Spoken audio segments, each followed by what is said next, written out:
learned about points, lines, and segments.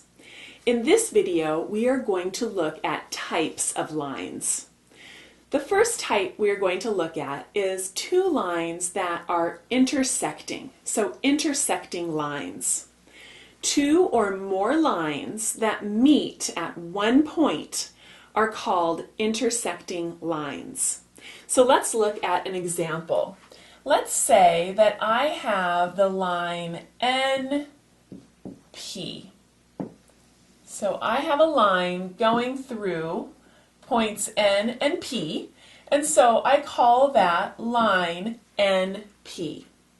And then secondly, I have a line that's going through 2 points, L and M. So I call that line LM. So let's say that line LM is going through just like I've drawn it here. Now you can see that there is a point at which these two lines, NP and LM, cross each other or intersect. So that's one point, and I'm going to mark it with a little dot, and I'm going to label it, and I'm going to call this point O. So I would say that line NP intersects with line LM at point O. So the point at which the lines meet is called the point of intersection. So in this case, my point of intersection is the point O. Now take note that this point of intersection, this point O, lies on both of the lines. So point O lies on line NP, and point O also lies on line LM.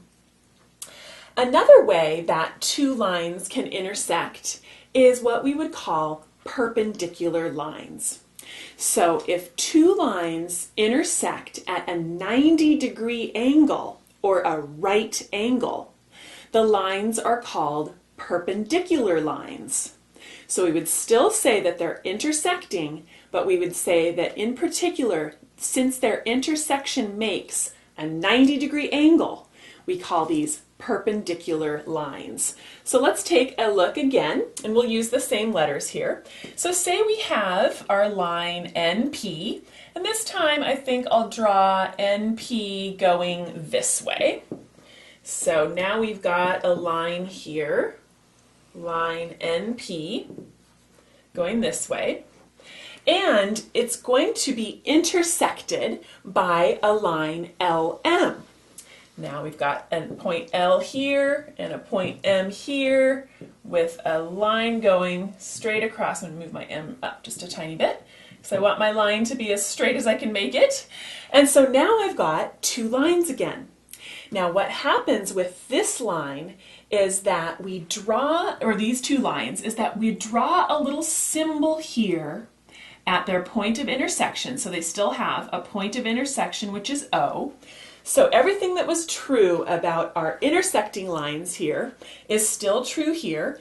NP intersects with LM.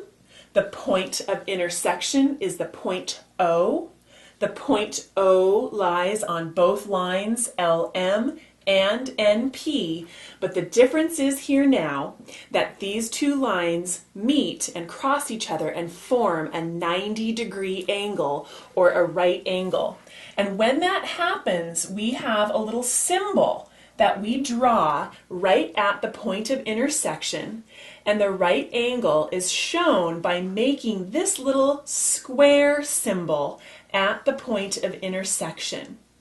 And so if two lines are meeting each other at the point and you think that they're right angles, you have to make sure that in order to say for sure that those two lines intersect at exactly 90 degrees, at exactly a right angle, there has to be this little symbol here that verifies that yes, it's not 89 degrees or 91 degrees, it's exactly a 90-degree angle, exactly a right angle. And then when we're writing this in mathematical notation, To show that two lines are parallel, that our two lines are perpendicular, I would write it like this. So I have my line NP, and I have a little line symbol over the top. So line NP, and then there would be this symbol in between them, and then line LM. So if I saw this written somewhere in some instructions or written somewhere in a diagram, and it said line NP, and then it had this symbol here, and then it said line LM, I would read this as line NP is perpendicular to line LM. And sometimes there will also be a little symbol here in the corner. But there doesn't have to be when we're just writing it as kind of a mathematical sentence. If you're drawing a diagram like this, you have to have that there. But if you're just writing it as saying that line NP is perpendicular to line LM, you can either just have it like this, how I had it at the beginning, or you can also have it with the little symbol in it. Both ways tell me that those two lines are perpendicular to each other and they must intersect at a right angle of 90 degrees. Let's take a look at parallel lines. Two or more lines that never intersect are called parallel lines. Let's take a look at these two lines here on the board. I have line AB and line XY. AB is parallel to XY, and this tells us that we can extend these lines as much as we could go in either direction, but they will never meet. They will never have a point of intersection if they are parallel lines. In other words, the distance between these two lines will always remain the same. If two lines, like our AB and our XY, for example, are parallel, you write it in mathematical terms like this: AB, and then two lines next to each other, and then your next line XY. So if I see this mathematical sentence written somewhere, and even if I don't have a diagram of it, I would read this as line AB is parallel to line XY.